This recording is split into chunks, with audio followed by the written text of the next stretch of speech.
తెలుగు రాష్ట్రాల్లో మళ్లీ కరెన్సీ కష్టాలు చుక్కలు చూపిస్తున్నాయి. గత వారం రోజులుగా నోటు దొరక్క జనాలు తీవ్ర ఇబ్బందులు పడుతున్నారు. ఎక్కడ చూసినా no cash, out of service బోర్డులే దర్శనమిస్తున్నాయి. హైదరాబాద్లో నోట్ల కష్టాలపై మా ప్రతినిధి నరేష్ మరింత సమాచారం అందిస్తారు. సరిగ్గా 10 రోజులు దాటింది, ఇంకా కూడా ఏటీఎంల దగ్గర నో క్యాష్ బోర్డులనే దర్శనమిస్తున్నాయి. ముఖ్యంగా రద్దీగా ఉన్న ప్రాంతాల్లో ఎస్ఆర్ నగర్, అమీర్పేట లాంటి ఇలాంటి రద్దీగా ఉన్న ప్రాంతాల్లోని ఏటీఎంల దగ్గర కూడా ఇలా నో క్యాష్ బోర్డు పెడితే అసలు మిగతా గల్లీలో కావచ్చు, అదైతే కాలనీలో ఉన్న ఏటీఎంలు అయితే మాత్రం దాదాపు 10 రోజులు 12 రోజుల నుంచి కూడా అసలు ఒక్క ఏటీఎం కూడా తెరుచుకునే పరిస్థితి.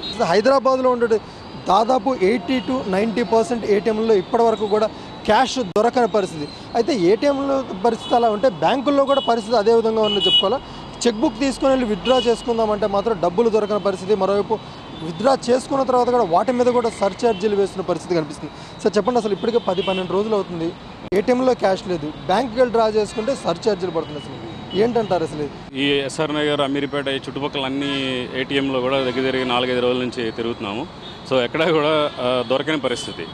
సో ఈరోజు బ్యాంక్ వచ్చి విత్డ్రాల్ చేసుకుని వెళ్ళగలుగుతాము. అది కూడా ఏంటంటే తక్కువగా ఉందనేసి అంటున్నారు క్యాష్. అంతే, లిమిటేషన్ అయితే ఏం లేదు, బట్ ఏంటంటే చాలా తక్కువ ఉంది, చాలా లిమిటెడ్ మెంబర్స్కి ఇస్తున్నారు క్యాష్. అది కూడా ఏమనుకుంటున్నారు సార్? అంటే మరోవైపు cashless transaction, digital transaction ప్రోత్సహించాలంటున్నారు.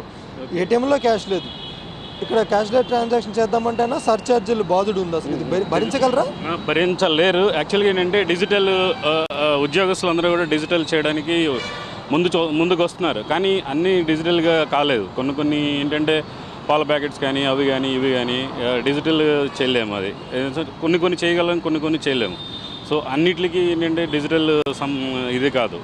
So దీనివల్ల ఏంటంటే ఏటీఎంస్ ఉండాలి, బట్ దాని మీద కూడా లిమిటేషన్స్, మినిమం ట్రాన్సాక్షన్స్ అది ఇది అంటున్నారు. అది మినిమం ట్రాన్సాక్షన్స్ ఎప్పుడు వస్తుందో అయితే ఇంకా తెలియదు, బట్ ప్రస్తుతం అయితే ఏటీఎంలో ఎక్కడ కూడా డబ్బులు అయితే దొరకట్లేదు.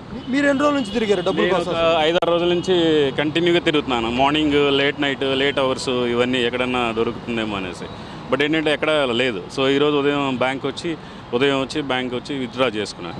మొత్తం ఇది ఒక ఉద్యోగస్తుని బాధ. ఇది అలా అన్ని వర్గాల్లో కూడా ఇదే పరిస్థితి. ఒక రోజులో సగం రోజు మొత్తం కూడా ఏటీఎంలు, బ్యాంకు చుట్టూ తిరిగి డబ్బులు డ్రా చేసుకోవడానికే సమయం అంతా సరిపోతుంది. దాదాపు 80% ఏటీఎం సెంటర్లో డబ్బులు ఇంకా కూడా దొరకని పరిస్థితి. అసలు ఎందుకు ఇలా సెకండ్ ఇన్నింగ్స్ స్టార్ట్ చేయాల్సి వచ్చింది? కరెన్సీ కష్టం అనేది కూడా ఎవరికి కూడా అంతు చిక్కని పరిస్థితి. ముఖ్యంగా సపరేట్గా ఉన్న ఏటీఎంలో నో క్యాష్ బోర్డు ఉందంటే కాస్త అర్థం ఉంది, కనీసం బ్యాంకు పక్కనే ఉంటుంది, దానికి అనుసంధానంగా ఏటీఎం కూడా పక్కనే ఉంటుంది.